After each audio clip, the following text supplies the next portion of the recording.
Nah, misal kayak Mas Ari ketemu Mbak Lucy, itu kan sebenarnya bisa jadi itu bukan cinta, tapi karena melihat Mbak Lucy itu penyembuh, partner, guru, bahkan dukun yang menyembuhkan luka Anda, itu kan bisa.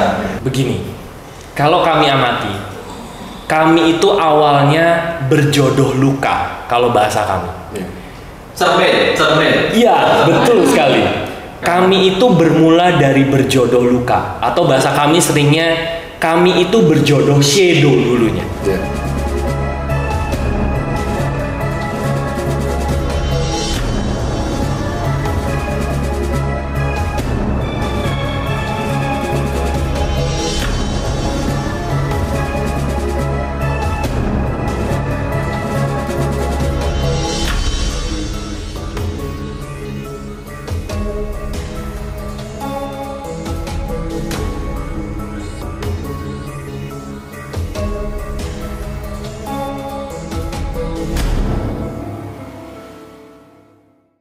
Berjumpa kembali kita kali ini, saya dengan Roy, dan hari ini kita datangan sahabat-sahabat kami sendiri yang sudah lama kami kenal.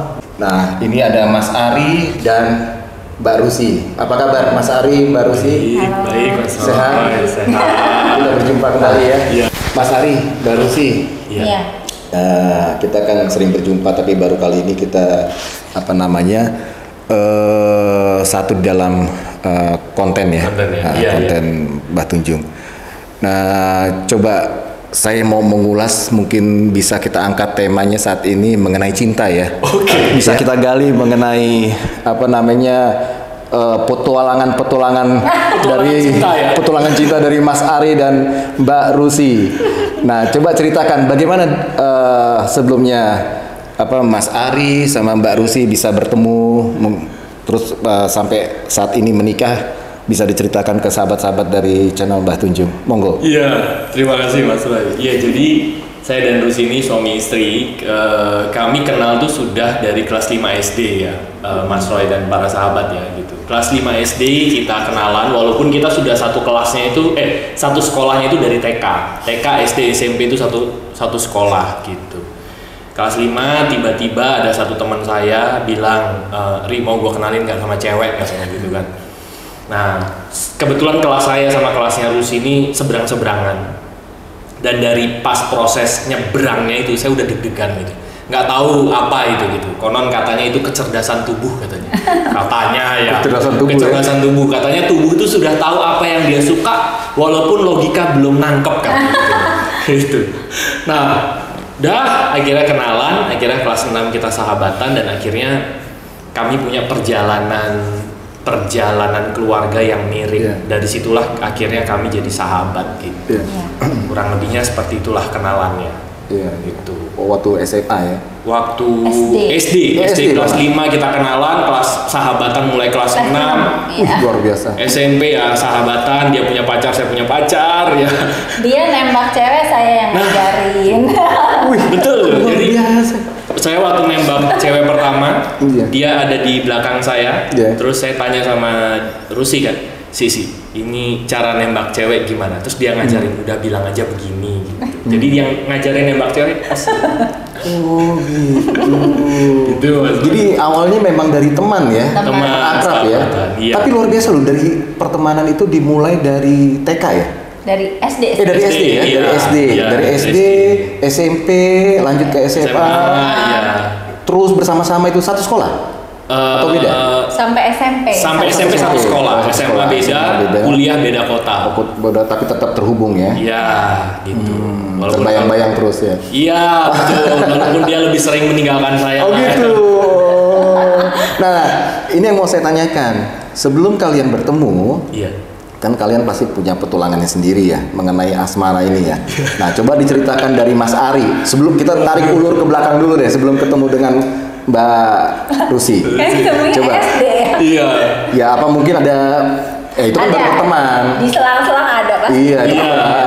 kan nggak langsung ke Mbak Rusi kan? Enggak. Atau di SMA atau di SMP, nah itu bagaimana? Iya, jadi saya kenal kelas 5 SD, kelas 6 sahabatan, tapi waktu SMP saya punya gebetan sendiri, dia punya pacar sendiri gitu ya. Jadi SMP itu kita nggak pacaran ya, gitu. Dia punya 2 pacar waktu SMP, bener ya? 2 pacar Mbak? Maksudnya gantian. Oh gantian. Luar biasa. Oh gitu. Ada sip-sipannya ya pacaran ya. Tidak dalam waktu yang sama. Oh udah. Terus pas naik SMP, lulusan SMP, Ya.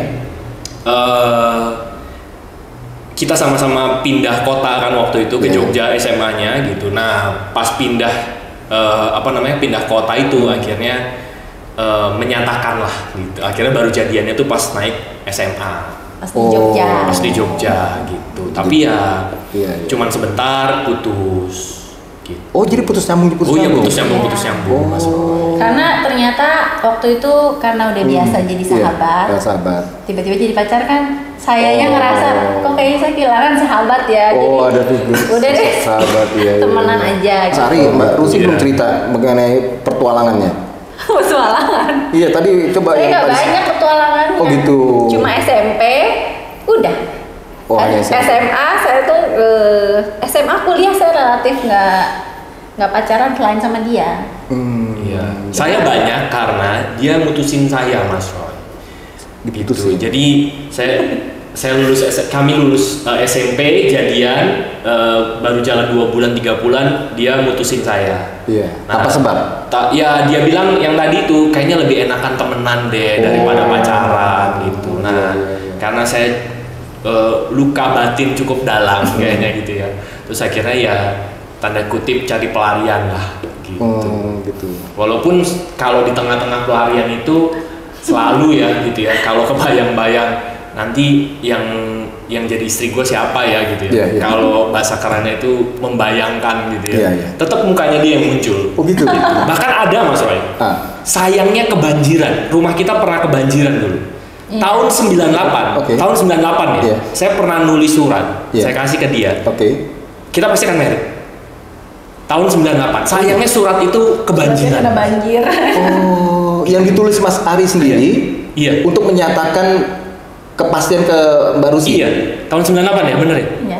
Tahun 98. Kita SMA itu ya. Udah itu lulus SMP, masuk SMA. mau peralihan ya. Oke SMA. Oke. Kita baru married itu 2009. 11 tahun kemudian akhirnya 11 tahun kemudian. kejadian. Oh gitu. Sayang kebanjiran jadi nggak ada Iya. bukti. Nggak ada ya, Mbak Rusi. Iya, sayangnya. Oh gitu. Iya. Nah, Mbak Rusi tadi dikatakan kan sempat memutuskan Mas Ari ya di masa-masa pacaran itu ya. Yang saya mau tanyakan, Mbak Rusi lebih nyaman mana menjadi teman atau pacar? Nah, terus sekarang apa beda yang Mbak Rusi rasakan secara rasa? Mas Ari sebagai teman atau bagaimana dan bedanya dengan Mas Ari menjadi seorang pacar gitu, kekasih. Nah, coba. Nah, gimana tuh? Iya, jadi kalau yang tadi kan, kalau temen itu kan berarti enaknya apa-apa saya bisa cerita sama Ari gitu kan. Sedangkan ketika dalam hubungan pacaran pasti ada intensitas rasa yang berbeda. Sehingga ada hal-hal yang justru saya jadi nggak bisa cerita sama Ari. Iya, oke. Gitu ya. Terus itu yang pertama. Yang kedua yaitu yang tadi Mas Roy bilang ya, dia ternyata beda banget. Awal-awal ya dulu waktu jadi temen tuh dia relatif baik banget, nggak pernah marah gitu kan. Tapi begitu jadi pacar kok jadi menyebalkan gitu. jadi nyebelin, jadi apa-apa pokoknya pokoknya kayak lebih galak gitu berasanya. Gitu. Jadi saya pikir kayaknya enakan temenan deh. Gitu kan. Iya, soalnya kalau pas kita pacaran dia nggak bisa cerita sama saya karena masalahnya kan saya Mas. Iya. Iya kan. Yang bikin bete kan dia, jadi saya nggak mungkin cerita tentang dia ke dia. Benar. Karena ada suatu mungkin rahasia yang ini ya. Iya. Dan pastinya kalau saya sikapi di sini rasanya menjadi seorang pacar pasti ada rasa yang lebih Betul. Ya kan, karena ada apa? Memiliki. Nah, Dia nggak perlu ditanyain pasti, bener kan? Iya, Nah tapi kalau jadi teman paling ya sebatas, mau ketemu nggak kongko atau kemana ini ya kan? Terus kalau jadi teman kita misalnya nggak bisa keluar bareng ya udah kan nggak apa-apa Iya. gitu. Tapi kalau begitu pacar pasti kan ada ekspektasi apa bareng apa gitu ya. Nah, itu yang mungkin juga dulu susah ya. Susah ya. Dulu ya. Dulu. Nah, lama-lama ya. Oh gitu, oke. Terus Mas Ari, waktu rasanya diputusin sepihak oleh Mbak Rusi itu apa yang dirasakan di dalam batinmu dan pikiranmu pada saat itu? Sakit hati ya Mas. Iya. Cuman satu hal yang saya dari dulu ngelihat ya, saya itu nggak bisa bilang enggak sama Rusi. Gak enakan? Atau Iya, karena gini, saya merasa saya akan lebih sakit kehilangan sahabat daripada saya sakit yang diputusin gitu. Iya. Gitu. Jadi saya lebih mempertahankan persahabatan kami. Ya sudahlah, kita nggak jadi pacar nggak apa-apa, tapi saya nggak kehilangan sahabat. Gitu. Kenapa? Karena dari kecil saya dan Rusi itu tumbuh bersama. Kebetulan kami punya background keluarga yang mirip. Saya dan Rusi itu papa mama kami itu sama-sama divorce lah ya, sama-sama cerai. Saya masih ingat kelas 6 SD Rusi telepon saya sore kalau nggak salah. Dia telepon, terus dia nangis, terus dia bilang bokap nyokap gue cerai. Kaget kan gitu ya. Dulu kan kita sering telepon-teleponan. Nah, selang setahun kemudian kejadiannya berbalik. Pagi-pagi Mau berangkat sekolah. Saya telepon dia, saya bilang bokap nyokap gue cerai. Nah dari situlah kita kayak berbagi luka batin gitu, teman seperjalanan luka batin gitu. Iya, sparring partner ya. Iya gitu. Nah mulai dari situlah kita kayak ya bertumbuh jadi sahabat bersama gitu, karena punya pengalaman keluarga yang mirip, kultur keluarga yang mirip, nasihat keluarga yang mirip.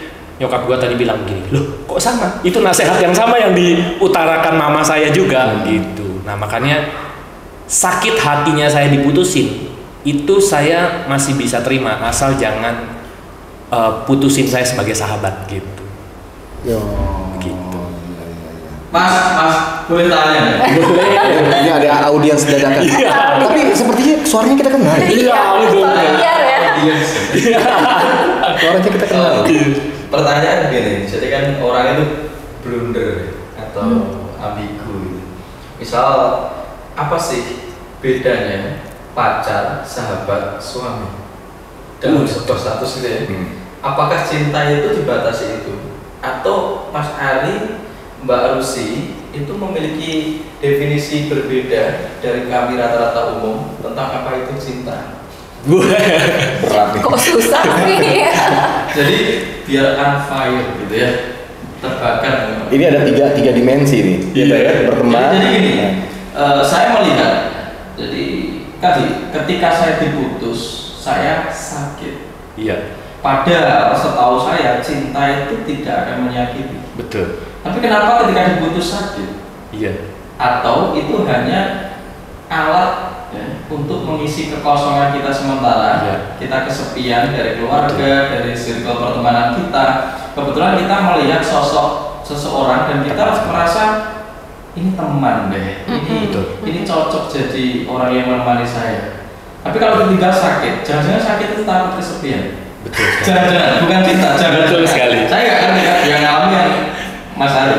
Nah, cinta dong. Tepat sekali. Iya, ini pertanyaan dari audiens yang suaranya kita kenal ini. Saya juga kenal, orang saya sering. Iya, betul sekali, Mas. Jadi akhirnya setelah perjalanan ini saya menyadari bahwa kesakitan saya itu dulu karena kesepian saya, gitu. Kenapa waktu saya diputusin saya mengalami kesakitan? Karena saya merasa waktu papa mama saya pisah gitu ya, yang nemenin saya adalah Rusi. Yang bisa memahami saya adalah Rusi. Nah, Jadi saya merasa semua kesepian dan kekosongan selama perjalanan itu ditutupi sama Rusi gitu. Nah, kalau tiba-tiba sosok yang menemani saya selama ini pergi, terus saya nggak mendapatkan sosok itu lagi, kayaknya gue habis deh. Kayaknya saya habis deh. Hampa, ya. Jadi dong. Hidupku tanpa cintamu kan kalau kata Ari Lasso kan. Ari Lasso ya. Gitu. Nah, itu dulu saya maknai saya butuh kamu. Iya. Gitu. Nah, sampai akhirnya saya menyadari bahwa ternyata segala sesuatu yang saya perlukan sebetulnya ada di dalam diri saya. Tapi kan zaman muda Nggak tahu. kebijaksanaan itu belum ada. Iya. Pokoknya kamu bareng saya dong. Kalau kamu nggak ada, saya rusak. Mati gue nih rasanya. Gitu. Romeo Juliet. Iya. Jadi Gitu. kesannya kamu yang bisa mengisi, gitu ya. Yes. Kamu yang bisa membuat saya bahagia gitu ya. Betul sekali. Iya. Gitu. Betul sekali. Jadi luka itulah yang membuat, luka masa lalu itulah yang membuat saya merasa pada saat diputuskan itu dunia itu rasanya runtuh gitu. Bahkan saya diputusin itu berapa kali ya sama Rusia? Dua kali ya? Dua kali ya. Yang kedua kali diputusin, wah itu juga saya sampai chat sama kakaknya Rusi. Pokoknya nggak terima lah gitu. Karena tadi Kejam. gitu. Karena tadi sisinya saya merasa orang sosok yang menemani saya dalam masa-masa gelap saya hilang begitu saja. Saya tidak menyadari bahwa sebetulnya sosok itu sebetulnya ada di dalam diri saya gitu. Tanpa keberadaan fisik itu sebetulnya saya masih bisa merasakan cinta itu di dalam diri saya. Tapi kan waktu zaman muda nggak ada kepikiran seperti itu kan. Belum nyampe. Gitu.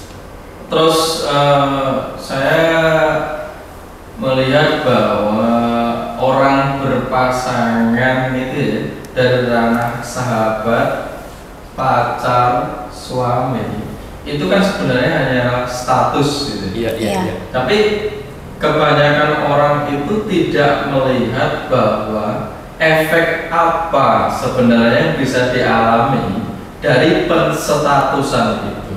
Nah, misal kayak Mas Ari ketemu Mbak Lucy, itu kan sebenarnya bisa jadi itu bukan cinta, tapi karena melihat Mbak Lucy itu penyembuh, partner, guru, bahkan dukun yang menyembuhkan luka Anda, itu kan bisa. Nah, sekarang kasih inspirasi untuk kami. Paling gampang dari pengalaman Mbak Lucy dan Mas Ari itu bisa masih berkomitmen untuk menjalin sebuah status ya, dari sahabat, pacar, sempat putus, terus jadi suami istri dan sampai sekarang. Nah, itu tipsnya apa? Iya, wah, ini pertanyaan yang dalam ini ya. Nah, begini, kalau kami amati, kami itu awalnya berjodoh luka, kalau bahasa kami. Cermin. Iya, betul sekali. Kami itu bermula dari berjodoh luka, atau bahasa kami seringnya kami itu berjodoh shadow dulunya. Nah, banyak orang merasakan kalau jodoh drama, jodoh shadow itu jodoh buruk. Tapi kami merasakan bahwa justru karena kami berangkat dari luka, berangkat dari shadow, akhirnya kami sama-sama bertumbuh gitu. Nah, sekarang aja kami bisa berperan satu dengan yang lain. Nah, ada satu switching yang terjadi.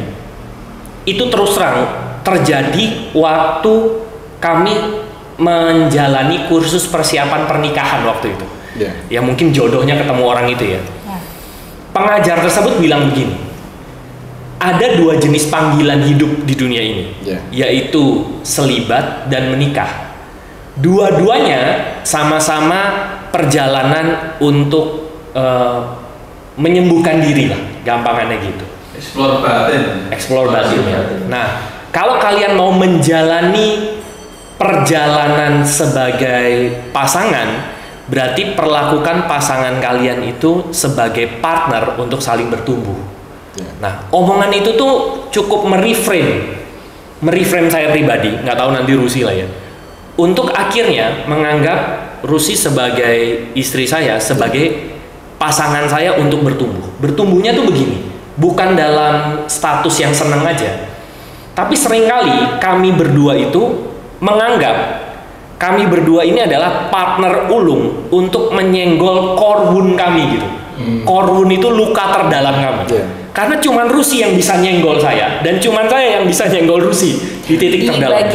Di bagian yang dalam. Iya kan. Sentuhlah dia tepat di hatinya gitu kan. Nah, contoh sederhana. Saya dulu cuman begini aja nih, dengan saya cuman bilang begini, gitu. Apa ini namanya kalau bahasa berdecak. Rusi itu bisa marah luar biasa. Ternyata saya gitu ya, cekan saya itu, berdecekan saya itu diasumsikan sama Rusi adalah kamu gimana sih? Kamu nggak becus. Nah, tapi cuman kan saya itu tadi yang bisa nyenggol Rusi. Gitu. Kalau orang lain yang saya biasa aja. Tapi kalau udah dia yang begitu nggak tahu kenapa kok kayaknya dalam banget gitu. Rasanya lebih menyebalkan gitu. Gitu. Nah, dulu kami tuh sering berantem. Kok kamu ngomong begitu sih? Kok kamu perilakunya begitu sih? Kamu udah tahu kamu begitu tuh nyakitin saya gitu. Kenapa masih dilakuin? Kenapa masih dilakuin? Harusnya kamu berubah dong. Kan kita udah suami istri nih gitu. Sampai akhirnya kita terreframe dengan pola pikir itu gitu ya, bahwa pasangan kita adalah penyenggol ulung korbun kita gitu. Nah, pada saat kita disenggol begitu dalam sama pasangan kita, justru kami berdua tuh saling berterima kasih. Sebentar. Kok kamu nyenggol saya dalam banget ini? Sebentar, ada apa ya di dalam diri saya? Kok masih bisa tersenggol begitu dalam? Sebentar ya, aku tak menepi sebentar. Beri jeda dulu. Kok kamu masih bisa nyenggol saya begini? Kenapa gitu kan? Makasih ya kamu udah nyenggol saya. Udah, akhirnya beri jeda, diam. Walah, ternyata peristiwa ini tuh yang kamu senggol. Ternyata belief dari mamah ini tuh yang kamu senggol. Akhirnya lama-lama sering begitu, kami jadi partner ulung untuk nyenggolin korbun itu gitu. Menyadari setiap hari untuk sadar bahwa luka-luka yang disenggolkan. Sama yang kedua, Mas, kami jadi sekarang bisa memperbincangkan satu dengan yang lain, tapi dari sudut pandang orang luar. Contoh, saya di mata Rusi lagi nggak bener. Tiba-tiba Rusi panggil saya, sini. Aku mau ngobrolin kamu yang suami. Nah, gimana kita? Saya akan duduk. Kita akan sama-sama ngobrolin Ari yang suami, gitu. Dan saya udah nggak merasa diomongin sebagai suami. Dia lagi ngomongin, dia sahabat saya lagi ngomongin, Tri, suami laki gua tuh begitu tuh. Laki gua tuh kok bisa begitu ya? Ngomongannya kok lagi nggak enak banget ya gitu. Lama begitu. Nah, saya menempatkan diri udah nggak jadi suaminya lagi. Saya menempatkan diri Ari yang sahabatnya gitu.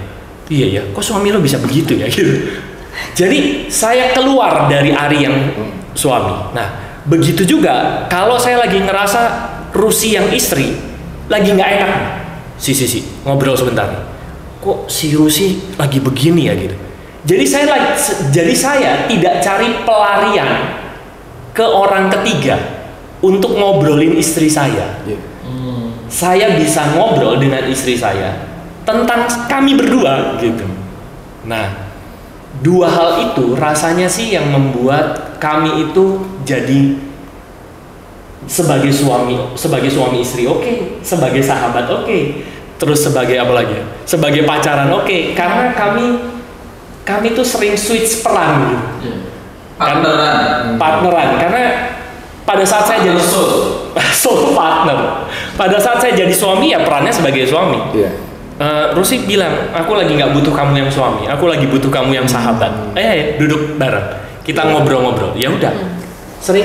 Seringkali saya merasa dulu saya sering bertengkar sama Rusi karena saya kebablasan jadi suami. Iya. Oke. Gitu. Mas Roy, saya tanya, ya. Oh jadi saya yang tanya ya?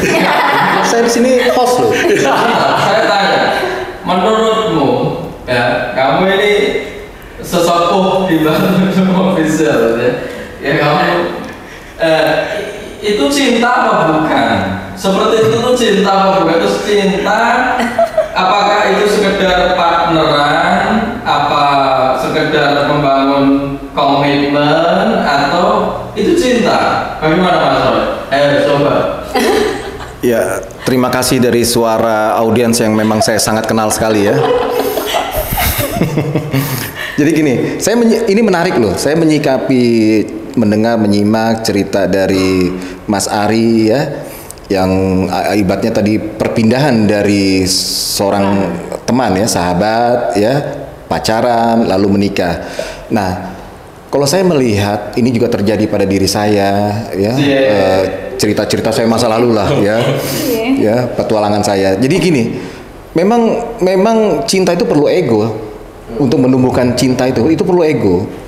Cinta itu perlu ego, di mana ego itu menyirami cinta itu tadi. Kalau cinta tanpa ego ya nggak kuat cintanya. Ya benar Mas Ari itu. Jadi Mas Ari itu kan punya ego kan. Nah pada saat Mas Ari egonya terlalu berlebih, maka Mas Ari akan dijedot-jedotkan di dalam percintaan itu sendiri. Sehingga Mas Ari mempunyai penyimakan, menghayati kenapa sehingga Mas Ari berpindah dari dimensi yang sakit itu ya, rasa menyakitkan itu ya. Akhirnya dia menyadari, berarti saya salah mengkondisikan saya di dalam energi yang seperti ini, gitu kan. Nah, ya kalau saya pikir sih ini menarik gitu loh, karena dari perjalanan cinta kalian ini yang tadinya berteman, jarang-jarang kan seperti itu. Ada loh di luar kebanyakan itu berpacaran pada pandangan pertama, iya kan langsung ini. Saya nggak ngerti itu antara cinta atau hasrat yang bagaimana ya. Nah, tapi yang saya lihat dari cerita atau saya dengarkan cerita dari Mas Ari dan Mbak Rusi, ya ini memang suatu step anak tangga ya. Ya, dimana kalian juga akhirnya menyatu kan menjadi pasangan suami istri ya. Karena tadi satu lagi, jarang di dalam pernikahan pasangan itu bisa berganti men-switch perannya, ya kan? Kebanyakan mereka nyaman dengan identifikasi Mas Ari sebagai suami atau Mbak Rusi sebagai istri. Tapi kan ini kalian kayak melihat momen ada yang salah. Tunggu, kita keluar dari momen tersebut, kita berganti peran deh sebagai sahabat, ya kan? Biarkan kita lihat itu, Mas Ari sebagai suami dan Mbak Rusi sebagai istri. Oh iya, ada yang salah kita rupanya, ya kan? Nah, satu lagi, everything is connecting ya. Dan saya memang pelajari, begitu juga pengalaman saya dan kebanyakan orang yang saya pernah temui, orang menikah biasanya itu simetris. Ya, ada kesamaan. Dan ada karakter yang mungkin karakternya Mas Ari ada di Mbak Rusi, dan begitu juga Mbak Rusi ada di Mas Ari. Jadi itu ada suatu penyatuan gitu kan. Makanya mungkin kalian sangat dekat sehingga Mbak Rusi twin flame ya, bisa dikatakan twin flame. Jarang-jarang loh kayak Mas Ari bisa Mbak Rusi langsung itu kan. Terus begitu juga Mas Ari kan. Itu ada connecting kan, ibaratnya itu kan luka itu dimana bawah sadar kita kan lebih besar daripada alam sadar kita kan, ya. Tapi yang bisa mengorek atau menyentuhnya itu kalian berdua satu sama lain gitu, jarang-jarang kan. Belum tentu orang di luar itu bisa gitu kan, tapi jarang-jarang. Ini suatu fenomena yang luar biasa gitu. Makanya ya janganlah kita salah-salah memilih pasangan, karena pada saat kita menikah menjadi suatu pasangan suami istri itu ada terjadinya penyatuan energi kan. Energi kalian jadi bersatu kan, menjadi satu kan.